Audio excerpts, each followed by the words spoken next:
നമസ്കാരം. റാഫ്റ്റോ ക്രിക്കറ്റിലേക്ക് അവർക്കും സ്വാഗതം. നമ്മൾ തലയാകാനും വാലാകാനും ഒന്നുമില്ല. നമ്മൾ നമ്മളായിട്ട് അങ്ങ് പോയാൽ മതി. കളി ഇതുവരെ എങ്ങനെ കണ്ടു അങ്ങനെയൊക്കെ തന്നെ കണ്ടു മുന്നോട്ട് പോകുമെന്ന് സഞ്ജു സാംസൺ കൃത്യമായി നിലപാട് വ്യക്തമാക്കുകയാണ്. ഇന്നലെ തിരുവനന്തപുരത്ത് അദ്ദേഹം മാധ്യമങ്ങളെ കണ്ടപ്പോഴാണ് ഇത്തരത്തിൽ പറഞ്ഞിരിക്കുന്നത്. അതായത് ചെന്നൈ സൂപ്പർ കിങ്സിലേക്കാണല്ലോ ഇനി എത്താനുള്ളത്. അവിടെ തല MSD ഉണ്ട്. സോ ഭാവിയിൽ ആ രൂപത്തിലേക്കൊക്കെ എത്തുമോ എന്നുള്ള ചോദ്യങ്ങളാണ്. അപ്പോൾ അതിലാണ് അദ്ദേഹത്തിൻ്റെ ഈ ഒരു പ്രതികരണം വരുന്നത്. അദ്ദേഹം വളരെ കൃത്യമായിട്ട് പറയും, നമ്മൾ നമ്മളായിട്ട് അങ്ങ് പോയാൽ മതി. വഹിബായിയോടുള്ള അദ്ദേഹത്തിൻ്റെ അടങ്ങാത്ത റെസ്പെക്റ്റ്, വലിയൊരു റെസ്പെക്റ്റ്, അത് അദ്ദേഹം വിശദമായിട്ട് പറയുന്നുമുണ്ട്. ഏതായാലും ഈ വാക്കുകളൊന്ന് നമ്മൾ കേൾക്കാം. അദ്ദേഹം പറയുന്നു. സൗണ്ട് ഇത്തിരി കുറവാണ്. ചോദ്യം എന്റെ അടുത്താണ്. ഇല്ല, നമ്മളായിട്ട് അങ്ങ് പോയാൽ മതി. കേട്ടോ, തലയും വാലും ആവേണ്ട ആവശ്യമൊന്നുമില്ലല്ലോ. നമ്മളായിട്ട് പോയാൽ മതി. ഇപ്പൊ തന്നെ വലിയ സന്തോഷമുണ്ട്. ഞാൻ ഏത് രീതിയിലാണ് കളീനെ കാണുന്നത്, എങ്ങനെയാണോ പുറത്ത് ഗ്രൗണ്ടിൽ on and of the field ഉള്ളത്, ആ സെയിം രീതിയിലായിരിക്കും ഞാൻ കണ്ടിന്യൂ ചെയ്യുന്നത്. ബാക്കി ഫാൻസിന്റെയും നാട്ടുകാരുടെയും ഒരു സന്തോഷമില്ല, അവർക്ക് എങ്ങനെ വേണോ വിളിക്കാം. അതാണ് അദ്ദേഹം പറയുന്നത്. നമ്മൾ നമ്മളായിട്ട് അങ്ങ് പോയാൽ മതി. പിന്നെ ഞാൻ എങ്ങനെയാണ് ഇതുവരെ കളിയെ കിടന്ന് അങ്ങനെ തന്നെ കണ്ടു മുന്നോട്ട് പോകും.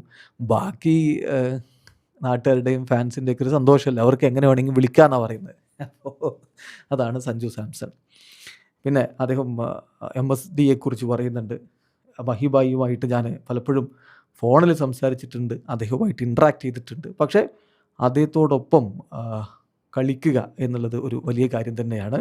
ഇതൊരു വലിയ ഓപ്പർച്യൂണിറ്റിയാണ്. അദ്ദേഹത്തിൽ നിന്ന് കാര്യങ്ങൾ പഠിച്ചെടുക്കാനുള്ള വലിയൊരു ഓപ്പർച്യൂണിറ്റി ആയിട്ട് ഞാൻ കാണുന്നു അദ്ദേഹം പറഞ്ഞു. കാരണം ഒരു 2 മാസക്കാലമൊക്കെ ഒരുമിച്ച് CSKയിൽ ഒരുമിച്ച് കളിക്കുകയല്ല, അതൊരു വലിയ ഓപ്പർച്യൂണിറ്റിയാണ്. മഹിബായിയെ പോലുള്ള ഒരാളെ അടുത്തിടപഴകാൻ എന്ന് തന്നെ ഇപ്പോൾ സഞ്ജു പറയുന്ന ആ വാക്കുകൾ കൂടി നമ്മളൊന്ന് കേൾക്കാം. അദ്ദേഹം പറയുന്നത് എങ്ങനെയാണ്.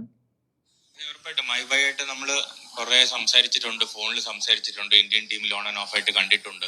പക്ഷെ നേരിട്ട് ആദ്യമായിട്ടാണ് 2 മാസം ഒന്നിച്ച് ഒരു ടീമിൽ കളിക്കാൻ പോകുന്നത്. അപ്പൊ അതിന്റെ ഒരു എക്സൈറ്റ്മെന്റ് ഭയങ്കരമായിട്ടുണ്ട്. അപ്പോ ഈ ഫോൺ വിളിക്കുമ്പോഴും ഇടയ്ക്ക് കാണുമ്പോഴും കുറെ നല്ല പോസിറ്റീവ് ഇൻഫ്ലുവൻസ് ഉണ്ടായിട്ടുണ്ട്.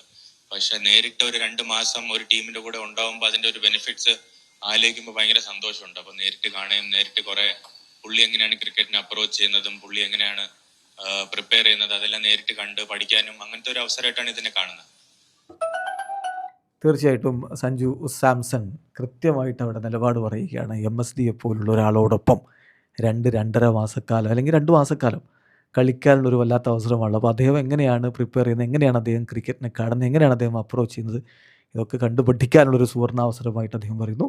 അദ്ദേഹം എക്സൈറ്റഡ് ആണെന്ന് പറയും പോലെ ആരാധകരും എക്സൈറ്റഡ് ആണ്. CSKയ്ക്ക് വേണ്ടി സഞ്ജു ഏത് തരത്തിലുള്ള പെർഫോമൻസ് ആയിരിക്കും പുറത്തെടുക്കുക. Just wait and see. Video അവസാനിക്കുന്നു. ക്രിക്കറ്റ് ലോകത്തെ കൂടുതൽ വിശേഷങ്ങളുമായി റാഫ്റ്റോക്സിൽ എത്താം.